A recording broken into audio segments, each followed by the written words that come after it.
Un décideur décide en quelques minutes s'il va vous écouter vraiment ou s'il va vous écouter poliment d'une oreille en attendant que ça se termine. Et s'il vous écoute d'une oreille, je vais être direct avec vous, il n'y aura pas de deuxième rendez-vous. La bonne nouvelle, c'est que ce n'est pas qu'une question de chance ou de charisme, c'est une question de confiance, et la confiance, ça se construit. Dans cette vidéo, je vais vous donner les 4 choses qu'un décideur doit ressentir pour vous faire confiance. Pas des techniques, des ressentis.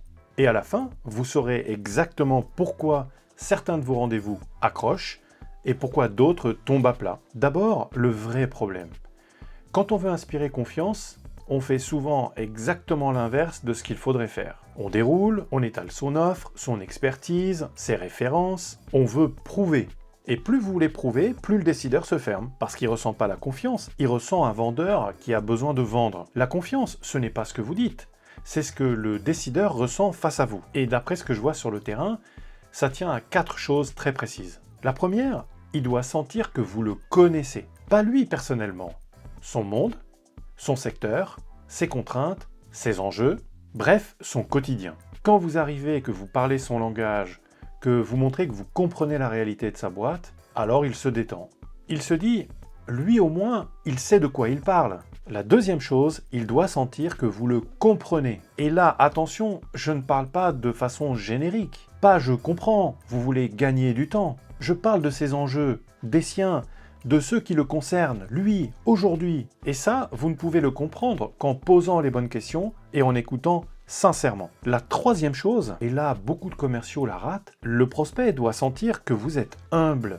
Un décideur n'a pas besoin d'un commercial qui sait tout. Il a besoin de quelqu'un de solide, mais d'ouvert. Quelqu'un qui pose des questions au lieu de dérouler, et qui ne se précipite pas pour avoir raison. L'humilité, ce n'est pas de la faiblesse, c'est de la force tranquille, et surtout, ça rassure énormément. La quatrième chose, et qui est la plus puissante, il doit sentir que vous connaissez les sujets qui lui trottent dans la tête. Les vrais, ceux dont il parle en comité de direction. Ceux qu'il ne vous dira pas tout de suite, mais qui le préoccupent. Quand vous mettez le doigt sur un enjeu qu'il a en tête et que personne d'autre n'a vu, là, vous changez complètement de catégorie. Vous n'êtes plus un fournisseur parmi d'autres, vous devenez un vrai interlocuteur. Laissez-moi vous donner un exemple concret. J'accompagnais un commercial dans un secteur plutôt compliqué. Des dirigeants plutôt conservateurs, méfiants, avec une vraie histoire derrière leur entreprise. Le réflexe, ça aurait été d'arriver et de dérouler l'offre. On a fait l'inverse. On a travaillé son approche par secteur. On a listé les vrais sujets de ces dirigeants. Des parcs machines vieillissantes, sur lesquels ils avaient beaucoup investi et qu'il fallait renouveler face à une concurrence plus agressive. Et au lieu d'arriver en disant « voilà ce qu'on fait », il est arrivé en leur parlant de leurs enjeux à eux. Résultat, les dirigeants l'ont écouté pour de vrai, parce qu'ils ont senti les 4 choses. Il les connaît, il les comprend, il est humble, il sait ce qui les préoccupe. Alors, récapitulons.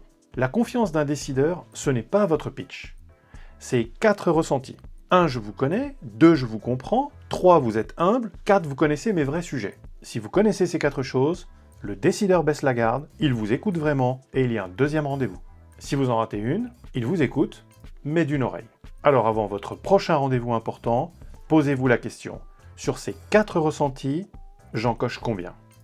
Merci d'avoir regardé cette vidéo. Si elle vous a plu, alors n'hésitez pas à vous abonner à ma chaîne et à bien activer la cloche pour ne pas rater les prochaines sorties. Vous pouvez également mettre un petit like juste en dessous, ça me permet de voir si ce genre de contenu vous est utile. Si vous voulez voir les conseils évoqués dans cette vidéo mis en pratique là tout de suite dans la vraie vie, je vous invite à cliquer sur la vidéo qui s'affiche à côté de moi. Je vous montre comment j'ai aidé Loïc à passer de 1 à 7 signatures par mois sans générer plus de leads. Vous pouvez également retrouver une sélection de témoignages sur les services que je propose. Enfin, j'en profite pour vous proposer quelque chose de spécial et c'est cadeau.